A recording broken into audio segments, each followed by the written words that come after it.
नमस्कार, स्वागत आहे देवताज कॉर्नरमध्ये। मी विद्या आपले स्वागत करत आहे।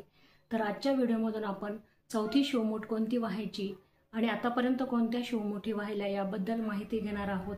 बघा, तुम्ही आता बरेच व्हिडिओ आलेले आहेत की चौथी शिवमूठ ही जवसाची आलेली आहे। आता अगोदर आपण शिवमुठीचं महत्त्व काय आहे ते बघूयात। आता शिवमूठ म्हणजेच दर सोमवारी शंकराला मूठभर धान्य अर्पण करणे, यालाच शिवमूठ असे म्हणतात।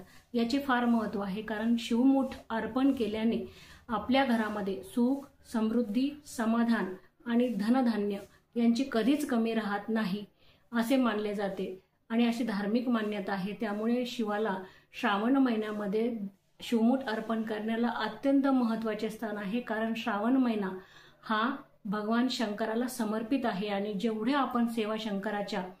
जेवढ्या सेवा आपण शंकराच्या श्रावण महिन्यामध्ये करू त्याचे फळ अनन्यसाधारण असे आहे। त्यामुळे बेलपत्र वाहण्याला आणि शिवमूठ वाहण्याला अत्यंत महत्त्व श्रावण महिन्यामध्ये आहे। आता आपण पहिली शिवमूठ ही तीळ अर्पण केलेली, पहिली शिवमूठ आपण तांदूळ अर्पण केलेली आहे, दुसरी शिवमूठ आपण तीळ अर्पण केलेली आहे, तिसरी शिवमूठ आपण मूग अर्पण केलेले आहे आणि चौथी जी शिवमूठ आलेली आहे ती जव आलेली आहे। आता बऱ्याच व्हिडिओमधून आपल्याला बघायला मिळालं आहे की मी बघितलं आहे की जवस असं सांगताय। आपण ज्या जवसाची चटणी करतो ते जवस अजिबात चौथी शिवमूठ नाही। जव म्हणजेच धान्यांमध्ये बघा, गहू निसताना गव्हामध्ये या प्रकारचं जे निघतं त्याला जव असे म्हणतात, जवस नाही। पुन्हा एकदा सांगते की आपण गव्हामध्ये जे निघतं त्याला जव असे म्हणतात आणि ही जव शिवमूठ चौथ्या सोमवारी आज आलेली आहे आणि तीच शिवमूठ आपल्याला शंकराला अर्पण करायची आहे। बऱ्याच व्हिडिओमधून आज जवस असं चुकीचं सांगण्यामध्ये येत आहे, पण जवस अजिबात शिवमूठ नाही आहे। त्यामुळे जर चुकी करत असाल तर सावधान। आजची शिवमूठ ही जव आहे। जवही दुकानामध्ये अवेलेबल राहतं, नाहीतर तुम्ही साधे गहूही वाहिले तरी चालेल आणि तुमच्याकडे जव नसतील तर सरळ सरळ तुम्ही तांदूळ वाहा।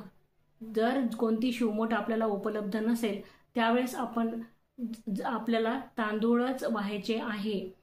तुम्ही परत एकदा जवस वाहू नका। चुकीची शिवमूठ बऱ्याच व्हिडिओंमधून आपल्याला ऐकायला मिळत आहे आणि त्याचा उपयोग असा करा तसा करा, परंतु तुम्ही बघा आजची शिवमूठ ही जवस नाहीच आहे। जवसाची चटणी करतात ते जवस आणि गव्हामध्ये जे निघतं ते जव, त्या जवाची आज शिवमूठ आहे आणि शिवमूठ वाहण्याला भरपूर अनन्यसाधारण असं महत्त्व आहे। त्यामुळे चुकीची शिवमूठ आज तुम्ही जर वाहत असाल किंवा वाहिलीही असेल आतापर्यंत माझा व्हिडिओ येईपर्यंत, तरी पण तुम्ही पुन्हा एकदा तुम्ही जव असेल तर जव वाहा, नाही तर क्षमा मागून, नाही तर तुम्ही सरळ सरळ तांदूळ अर्पण करा।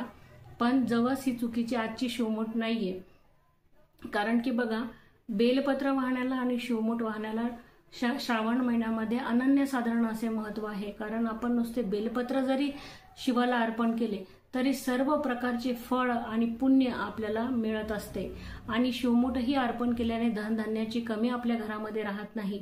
परंतु माझा आत्ता व्हिडिओ टाकण्याचा उद्देश एवढाच आहे की आजची चौथ्या याची शिवमूठ ही जवस नसून जव आहे, जे गव्हामध्ये आपल्याला निवडताना मिळतं।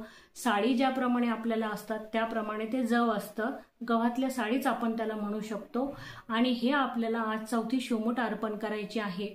तर तुम्हाला माहिती आवडल्यास आणि व्हिडिओ आवडल्यास चॅनलला लाईक करा, सबस्क्राईब करा आणि कमेंट करायला अजिबात विसरू नका। धन्यवाद। आणि तुम्ही मला जे प्रेम देत आहात त्याबद्दल मनापासून खूप खूप धन्यवाद।